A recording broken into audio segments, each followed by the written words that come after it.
Salut à vous, je vous espère bien portant aujourd'hui. Alors, on se retrouve pour la résolution d'un exercice de construction métallique. Il s'agit de quoi? Évidemment de la vérification de la stabilité d'un profilé. Je tiens à rappeler que ici j'ai pris un exemple concret, mais chez vous, après avoir assimilé ce que je vous aurai montré dans cette vidéo, vous pourrez prendre n'importe quel exemple, ça marche pour tous les cas. Alors, avant de commencer, nous allons redéfinir la notion de la stabilité d'un profilé. Lorsqu'on vous demande de vérifier la stabilité d'un profilé, il s'agit de faire quoi concrètement? Eh bien, il s'agit de vérifier deux paramètres primordiaux, le flambement ainsi que la flexion. Je m'explique. Lorsque notre profilé est soumis à une compression, eh bien, l'axe va subir un flambement. S'il est lancé, le flambement sera très élevé. Moins il est lancé, plus le flambement est faible. De la même façon, si notre profilé est soumis à une force latérale, telle que le vent, il aura tendance à fléchir. C'est sur cette lancée-là que nous parlons de la flexion. Donc, c'est tous ces paramètres-là que nous allons essayer de vérifier, histoire de voir si dans notre cas, si je dis dans le cas de cet exercice, si notre profilé il est stable, oui ou non. Donc, je vous laisse prendre connaissance de l'exercice et ensuite nous pourrons commencer. Je vous donnerai les données au fur et à mesure qu'on en aura besoin parce que là, ce que nous avons là ne nous permettront sûrement pas de résoudre l'entièreté de notre exercice. Donc, nous pouvons commencer.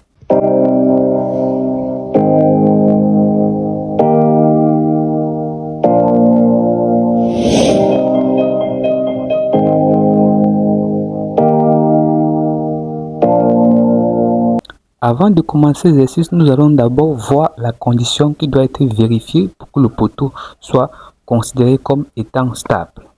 Rappel, pour que la structure soit stable, il faudra que l'effort auquel il est soumis, c'est-à-dire l'effort axial de la compression auquel il est soumis, divisé par l'effort résistant, plus le moment fléchissant, c'est-à-dire le moment du vent, le moment latéral, si on veut, auquel il est soumis, divisé par le moment résistant, soit tous inférieurs ou égal à 1. C'est-à-dire l'addition de l'effort axial plus le moment latéral doivent être inférieurs ou égal à 1 pour que le poteau puisse être considéré comme étant stable.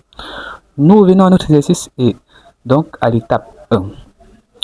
L'étape 1 consiste à calculer la longueur de flambement. Ici, dans notre cas, le poteau est doublement encastré, c'est-à-dire en haut et en bas.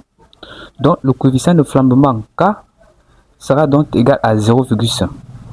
Je tiens à attirer votre attention sur le fait que si nous avions un simple encastrement, c'est-à-dire nous n'avions pas un double encastrement, le coefficient de flambement devait être égal à 0,70. Donc, par conséquent, la longueur de flambement LFI sera donc égale à K multiplié par L. Vu que la longueur totale de notre poteau était égale à 6 mètres, nous aurons donc 0,5 multiplié par 6 qui nous donnera donc 3 mètres. Donc voilà la longueur réelle sur laquelle la poutre est susceptible de flamber. Car la longueur de flambement, c'est cette longueur-là sur laquelle la poutre est susceptible de réellement flamber. Nous n'allons pas considérer tous les 6 mètres, nous allons juste considérer les 3 mètres. Donc, par conséquent, LFI est donc égal à 3 mètres. À la seconde étape, nous calculons l'élancement réduit. Alors, c'est quoi concrètement l'élancement réduit? Parce que je suppose que vous en avez déjà entendu parler, mais c'est quoi donc concrètement? Eh bien, l'élancement réduit permet donc de déterminer la minceur du poteau. C'est-à-dire, plus il est grand, plus le poteau est long, plus il est vulnérable au flambement. Donc, l'élancement réduit est lambda z bar sera donc égal à lambda z divisé par lambda 1. Lambda z bar ne devrait jamais être confondu à lambda z bar. Je tiens à le préciser. Avec lambda z sera donc égal à la longueur de flambement divisé par le rayon de gyration I.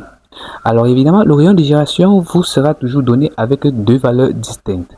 Il faudra toujours prendre celle qui a la plus petite valeur car elle représente la valeur critique. On prend le I qui a la plus petite valeur. Donc par conséquent, dans notre exercice, nous aurons donc Lambda Z sera donc égal à 300 divisé par 7,49. Pourquoi 300?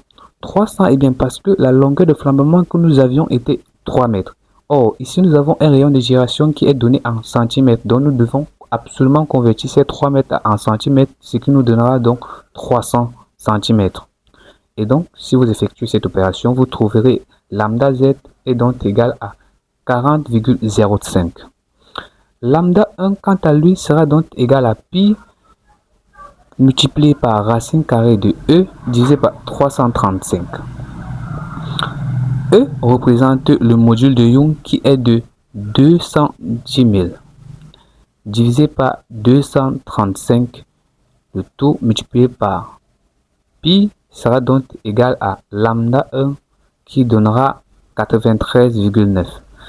À partir de là, nous pouvons donc faire l'application numérique et trouver la valeur de l'élancement réduit qui est donc lambda Z bar est égal à 40 divisé par 40,05 divisé par 93,9 qui sera donc égal à 0,426.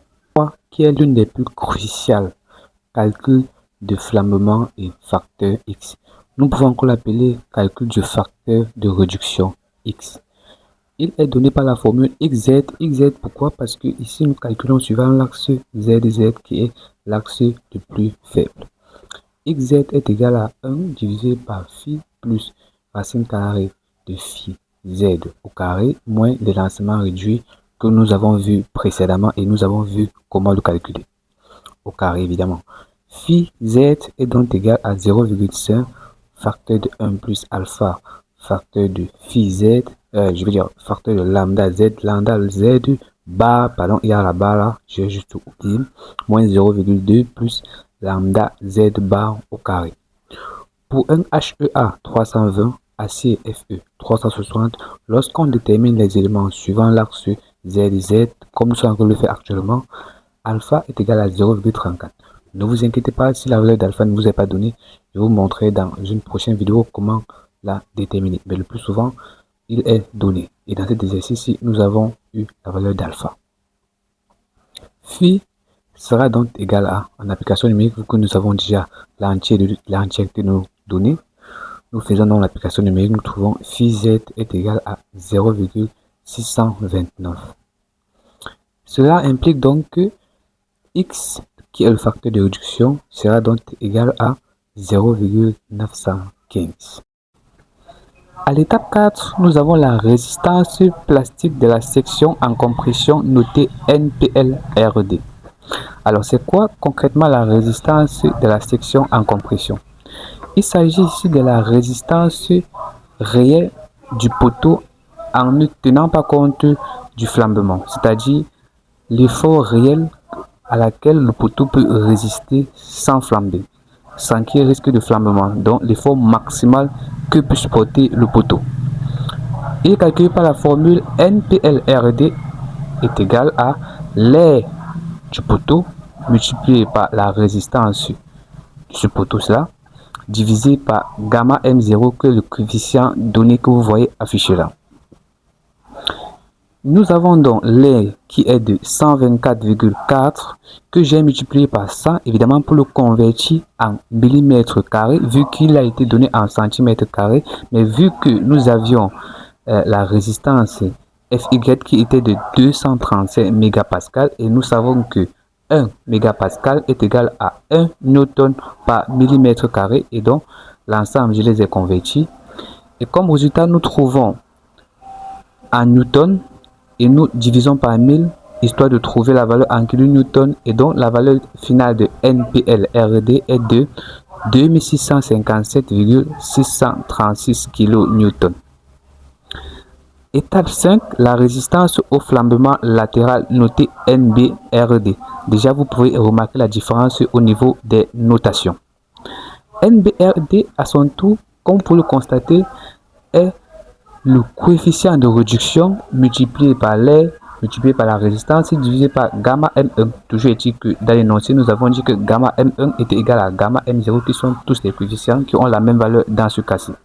Alors, c'est quoi la résistance au flambement latéral concrètement? Contrairement à la résistance plastique de la section tout court. Ici, nous prenons en compte les risques de flambement. Donc ici, nous supposons qu'il y aura risque de flambement. Et donc, après application des charges et de l'application numérique, vous pouvez constater que sa valeur est inférieure à celle de la résistance lorsqu'il n'y a pas risque de flambement. Cela signifie que lorsqu'il y a risque de flambement, la résistance du poteau diminue vraiment. Donc, la différence est flagrante. La résistance au flambement latéral représente la limite à ne pas dépasser. Donc, au-delà de cette limite-là, vous ne devez plus appliquer de charge car il y aura risque de flambement. À la sixième étape, nous avons le moment fléchissant axial. Alors, le moment fléchissant axial ici est le moment maximal auquel est soumis le poteau à mi-hauteur sous l'effet du vent. Si vous avez bien lu l'énoncé, vous avez vu il y avait une charge latérale qui était due à l'action du vent. Donc, il est donné par la formule Mmax est égal à QL carré divisé par 12. Je sais que vous avez pour habitude de faire un RDM en calcul de structure ainsi qu'en construction métallique, comme nous sommes en train de le faire avec la formule QL carré sur 8 pour évidemment calculer Mmax. Mais lorsque nous sommes en présence d'un double encastrement, comme en ce moment-ci, la formule de Mmax est plutôt QL carré sur 12. Et donc en application numérique, nous allons trouver Mmax est donc égal à 120 kN point mètre. Ça c'est la valeur causée, ça c'est la valeur que prend le moment max dû à l'action latérale du vent. À l'étape 7, vous devez calculer la résistance à la flexion notée MPL-RD. MPL-RD est donné par la relation WPLY multiplié par FY divisé par gamma M0. Et donc, je vais vous détailler les explications pour chaque terme utilisé dans cette formule. MPL-RD déjà représente quoi? C'est le moment fléchissant axial admissible par la section. Je rappelle qu'il doit toujours être supérieur au moment auquel la section est soumise. WPLY représente le module de plasticité en flexion suivant l'axe Y. Il traduit la capacité géométrique de la section à résister au moment fléchissant. FY est la limite d'élasticité. Et gamma M0 évidemment est le coefficient dont je vous fais part depuis le début qui est de 1,10.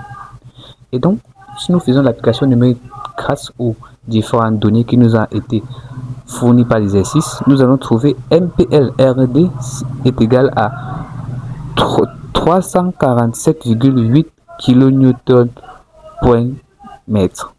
Pour terminer à la 8e et la dernière étape, nous vérifions les combinaisons, c'est-à-dire la flexion ainsi que la compression. Ici, il s'agit de vérifier la formule que je vous ai donnée au préalable au début de l'exercice, c'est-à-dire vérifier que l'effort axial auquel le poteau est soumis, qui est appelé NED, divisé par la capacité de ce poteau-là à résister à cet effort axial-là, qui est appelé NBRD, additionné par le moment latéral auquel le poteau est soumis, divisé par le moment résistant de ce poteau-là. Eh bien, cette addition doit être inférieure ou égale à 1 pour que nous considérons notre poteau comme étant stable. Eh bien, en application numérique, nous avons déjà la force axiale qui a été donnée, l'effort axial autant pour moi qui a été donné, qui est de 1800 kN. Que nous divisons par l'effort de résistance au flambement, parce qu'ici nous avons pris au flambement, car c'est au flambement que nous avons vraiment la résistance critique, c'est-à-dire la dernière résistance auquel le poteau sera soumis. Évidemment, nous ne pouvons pas prendre la résistance dans sa zone de confort, sinon ça sera un mauvais dimensionnement. C'est pour ça que nous prenons la résistance au flambement, nous prenons la résistance émise sur le poteau divisé par la résistance au flambement. À cela, nous additionnons le moment auquel le poteau sera soumis, qui est de 120 kN par mètre linéaire, divisé par le moment résistant du poteau, qui est de 347,8. Vous voyez, les deux valeurs sont très distinctes. Et donc, après l'addition, nous trouvons 0,74 plus 0,34 qui nous donne 1,08 qui est donc supérieur à 1. D'où nous pouvons, au vu de nos différentes données, conclure que notre poteau est instable. Mais vous aurez pu trouver le poteau stable, donc c'est à vous de refaire l'exercice en prenant des données différentes, histoire de voir si vous trouverez un poteau stable. J'espère que la vidéo vous aura plu et que vous aurez compris mes différentes explications au cours de celle-ci. S'il y a des incompréhensions, je vous prierai de me laisser un commentaire, histoire que je puisse mieux vous orienter. Et surtout, abonnez-vous pour ne rien rater sur mes différentes sorties et mes prochaines orientations.